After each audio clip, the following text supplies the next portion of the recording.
పై సంతతి కొరకై అహోరాత్రములు తపస్సు చేసే వానర కేసరి కేసరి కుల సతి కడుపు పట్టగా జనించినాడొక అసమాన బలోద్ధతుడు సంయుతుడు అంజనాసుతుడు పవననందనుడు.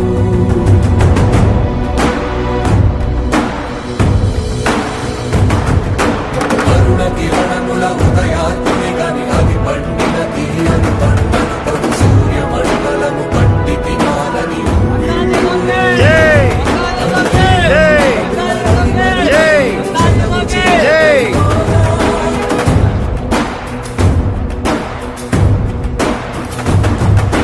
అది అమరేంద్రుడు గమనించి తన ఐరావతమది ఓడించి